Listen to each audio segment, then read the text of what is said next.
Hello friend, स्वागत है आपका अपने यूट्यूब चैनल जी के वर्ल्ड 01 में। इस वीडियो में हम पढ़ेंगे हिंदी साहित्य से 20 मोस्ट इम्पॉर्टेंट क्वेश्चंस जो कि परीक्षा की दृष्टि से काफ़ी इंपॉर्टेंट होंगे। ये पार्ट 2 है। इसके पहले भी हमने एक पार्ट कवर किया है, पार्ट 1। उसमें भी हमने 20 बहुत ही इंपॉर्टेंट क्वेश्चंस किया है। अगर आपने वो वीडियो नहीं देखा है तो जाके चैनल की प्लेलिस्ट में देख लीजिए। इसके नेक्स्ट पार्ट में हम पार्ट 3 कवर करेंगे, तो वीडियो में कंटिन्यूस बने रहिएगा। तो चलिए शुरू करते हैं पार्ट 2 क्वेश्चन नंबर 21 से। क्वेश्चन नंबर 21, हिंदी साहित्य का आधुनिक काल कब से आरंभ माना जाता है? ऑप्शन ए 1999 से, ऑप्शन बी 1850 से, ऑप्शन सी 1951 से, ऑप्शन डी 1752 से। तो सही आंसर हो जाएगा आपका ऑप्शन बी 1850 से। हिंदी साहित्य का आधुनिक काल 1850 ईस्वी से आरंभ माना जाता है। नेक्स्ट क्वेश्चन हो जाएगा आपका क्वेश्चन नंबर 22, अंधेर नगरी चौपट राजा नाटक किसने लिखा है? ऑप्शन ए मुंशी प्रेमचंद ने, option B Govardhan Ram N Tripathi ने, ऑप्शन सी भारतेंदु हरिश्चंद्र ने, ऑप्शन डी फकीर मोहन सेनापति ने। तो सही आंसर हो जाएगा आपका ऑप्शन सी भारतेंदु हरिश्चंद्र ने। अंधेर नगरी चौपट राजा नाटक भारतेंदु हरिश्चंद्र ने लिखा है। नेक्स्ट क्वेश्चन हो जाएगा आपका क्वेश्चन नंबर 23, निम्न में कौन रीति सिद्ध कवि है? आपको बताना है इनमें से कौन रीति सिद्ध कवि है। Option A Bihari, option B Keshav, option C Bhushan, option D Dev. तो सही आंसर हो जाएगा आपका ऑप्शन ए बिहारी। इनमें से बिहारी जो है रीति सिद्ध कवि हैं। बिहारी बेनी, वाजपेयी, कृष्ण कवि, रसनी, नृप शंभुनाथ सिंह सोलंकी, नेवाज हठी इत्यादि मान लीजिए रीति सिद्ध कवि हैं। नेक्स्ट क्वेश्चन हो जाएगा आपका क्वेश्चन नंबर 24, पद्मावत में किस मुस्लिम शासक की कथा का वर्णन है? Option A Balban, option B Firoz Shah Tughlaq, option C Alauddin Khilji, option D Mahmud Begada. तो सही आंसर हो जाएगा आपका ऑप्शन सी अलाउद्दीन खिलजी। पद्मावत में मुस्लिम शासक अलाउद्दीन खिलजी की कथा का वर्णन है। नेक्स्ट क्वेश्चन हो जाएगा आपका क्वेश्चन नंबर 25, जायसी ने पद्मावत की रचना किसके शासनकाल में की? ऑप्शन ए अलाउद्दीन खिलजी के शासनकाल में, ऑप्शन बी अकबर के, ऑप्शन सी शेर शाह के, ऑप्शन डी जहांगीर के। तो सही आंसर हो जाएगा आपका ऑप्शन सी शेर शाह के शासनकाल में। जायसी ने पद्मावत की रचना शेर शाह के शासनकाल में की। नेक्स्ट क्वेश्चन हो जाएगा आपका क्वेश्चन नंबर 26, संदेश रासक किसकी कृति है? ऑप्शन ए अब्दुल रहमान की, ऑप्शन बी मुल्ला दाऊद की, ऑप्शन सी अमीर खुसरो की, ऑप्शन डी सूरदास की। तो सही आंसर हो जाएगा आपका ऑप्शन ए अब्दुल रहमान की। संदेश रासक अब्दुल रहमान की कृति है। नेक्स्ट क्वेश्चन हो जाएगा आपका क्वेश्चन नंबर 27, कौन सी रचना तुलसीदास की नहीं है? Option A Ramcharitmanas, option B Kavitavali, option C Gitavali, option D Prem Vatika. तो इनमें से बताना है आपको कि कौन सी रचना तुलसीदास की नहीं है। तो सही आंसर हो जाएगा आपका ऑप्शन डी प्रेम वाटिका। इनमें से प्रेम वाटिका रचना तुलसीदास की नहीं है, बाकी गीतावली, कवितावली और रामचरितमानस ये तीनों तुलसीदास की रचनाएं हैं। प्रेम वाटिका कविता रसखान द्वारा लिखित थी, इसलिए आपका आंसर डी हो जाएगा। नेक्स्ट क्वेश्चन हो जाएगा आपका क्वेश्चन नंबर 28, निम्न में कौन सी रचना भारतेंदु हरिश्चंद्र की नहीं है? ऑप्शन ए अंधेर नगरी, ऑप्शन बी भारत जननी, ऑप्शन सी भारत दुर्दशा, ऑप्शन डी अंधा युग।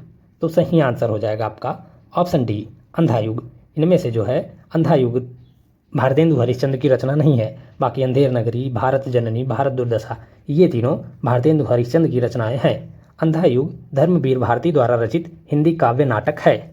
नेक्स्ट क्वेश्चन हो जाएगा आपका क्वेश्चन नंबर 29, कामायनी किसकी काव्य कृति है?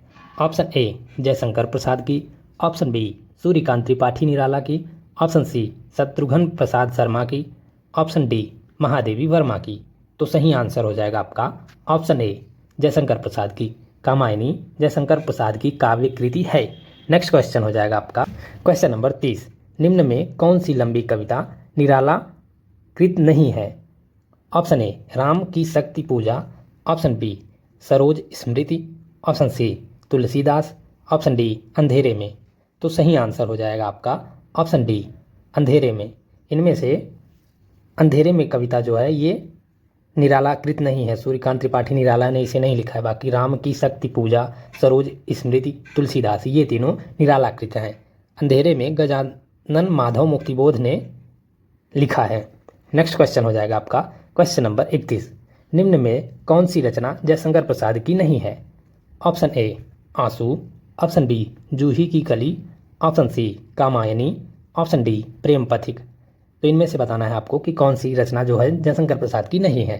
तो सही आंसर हो जाएगा आपका ऑप्शन बी जूही की कली।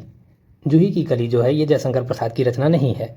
आंसू, कामायनी और प्रेम पथिक ये तीनों जयशंकर प्रसाद की रचनाएं हैं। नेक्स्ट क्वेश्चन हो जाएगा आपका क्वेश्चन नंबर 32। निम्न में कौन मैथिली शरण गुप्त की काव्य कृति नहीं है? Option A Bharat Bharati, option B Jayadrath Vadh, option C Yashodhara, option D Rashmirathi. तो सही आंसर हो जाएगा आपका ऑप्शन डी रश्मिरथी। ये रश्मिरथी जो है मैथिली शरण गुप्त की काव्य कृति नहीं है। बाकी भारत भारती, जयद्रथ वध, यशोधरा ये तीनों मैथिली शरण गुप्त की काव्य कृतियाँ हैं। रश्मिरथी जिसका अर्थ सूर्य किरण रूपी रथ का सवार है, हिंदी के महान कवि रामधारी सिंह दिनकर द्वारा रचित प्रसिद्ध खंड काव्य है। नेक्स्ट क्वेश्चन हो जाएगा आपका क्वेश्चन नंबर 33। झांसी की रानी नामक लंबी कविता किसकी काव्य कृति है? ऑप्शन ए रामधारी सिंह दिनकर की, ऑप्शन बी माखनलाल चतुर्वेदी की, ऑप्शन सी सुभद्रा कुमारी चौहान की, ऑप्शन डी महादेवी वर्मा की। तो सही आंसर हो जाएगा आपका ऑप्शन सी सुभद्रा कुमारी चौहान की। झांसी की रानी नामक लंबी कविता सुभद्रा कुमारी चौहान द्वारा कृत है। नेक्स्ट क्वेश्चन हो जाएगा आपका क्वेश्चन नंबर 34। निम्न में कौन छायावादी कवि नहीं है? Option A Nirala, option B Jaishankar Prasad, option C Muktibodh, option D Mahadevi Verma.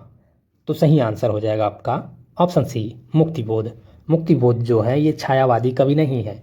बाकी निराला, जयशंकर प्रसाद और महादेवी वर्मा ये तीनों जो है छायावादी कवि हैं।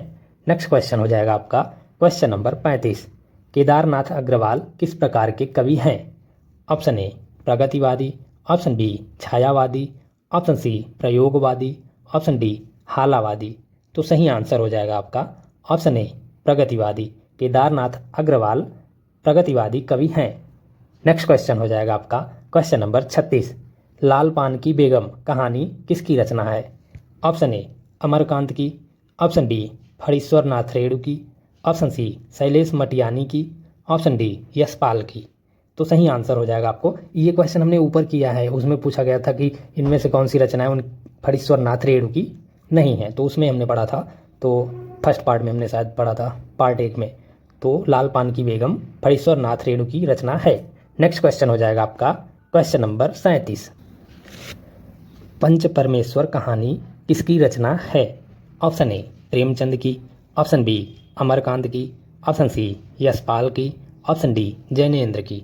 तो सही आंसर हो जाएगा आपका ऑप्शन ए प्रेमचंद की। पंच परमेश्वर कहानी प्रेमचंद की रचना है। नेक्स्ट क्वेश्चन हो जाएगा आपका क्वेश्चन नंबर 38। निम्न में कौन सी औपन्यासिक कृति धर्मवीर भारती की है? ऑप्शन ए मैला आंचल, ऑप्शन बी राग दरबारी, ऑप्शन सी अपनी अपनी वैतरणी, ऑप्शन डी गुनाहों का देवता। तो सही आंसर हो जाएगा आपका ऑप्शन डी गुनाहों का देवता। इनमें से गुनाहों का देवता जो है औपन्यासिक कृति धर्मवीर भारती की है। नेक्स्ट क्वेश्चन हो जाएगा आपका क्वेश्चन नंबर 39। निम्न में कौन सी औपन्यासिक कृति यशपाल की नहीं है? Option A Jhootha Sach, option B Dada Comrade, option C Divya, option D Tamas. तो सही आंसर हो जाएगा आपका ऑप्शन डी तमस। इनमें से जो है तमस औपन्यासिक एक कृति है जो यशपाल की नहीं है। बाकी झूठा सच, दादा कामरेड, दिव्या ये तीनों यशपाल की औपन्यासिक कृति है। तमस भीष्म साहनी का सबसे प्रसिद्ध उपन्यास है। इसका प्रकाशन 1973 ईस्वी में हुआ था। नेक्स्ट क्वेश्चन हो जाएगा आपका क्वेश्चन नंबर 40। कौन सा उपन्यास जैनेन्द्र की रचना नहीं है? Option A Parakh, option B Sunita, option C Chitralekha, option D Kalyani. तो सही आंसर हो जाएगा आपका ऑप्शन सी चित्रलेखा। चित्रलेखा जो है जैनेन्द्र का उपन्यास नहीं है। बाकी परख, सुनीत और कल्याणी ये तीनों जैनेन्द्र के उपन्यास हैं। चित्रलेखा भगवती चरण वर्मा द्वारा रचित हिंदी उपन्यास है। यह न केवल भगवती चरण वर्मा को एक उपन्यासकार के रूप में प्रतिष्ठा दिलाने वाला पहला उपन्यास है, बल्कि हिंदी के उन बिरले उपन्यासों में भी गणनीय है जिनकी लोकप्रियता काल की सीमा को लांघती रही है। Thank you guys for watching. इस वीडियो में हमने हिंदी साहित्य से 20 मोस्ट इंपॉर्टेंट क्वेश्चंस कवर किया है, जो कि पार्ट 2 था। इसके पहले हमने पार्ट 1 भी कवर किया है, जिसमें 20 बहुत इंपॉर्टेंट क्वेश्चंस हमने कराया है। अगर आपने वो वीडियो नहीं देखा है तो जाके चैनल की प्लेलिस्ट में देख लीजिए, या डिस्क्रिप्शन में हम लिंक दे देंगे। इसके नेक्स्ट पार्ट में हम पार्ट 3 कवर करेंगे, जिसमें भी हम 20 बहुत ही इंपॉर्टेंट क्वेश्चंस कवर करेंगे। तो वीडियो में कंटिन्यूअस बने रहिएगा and thank you for watching.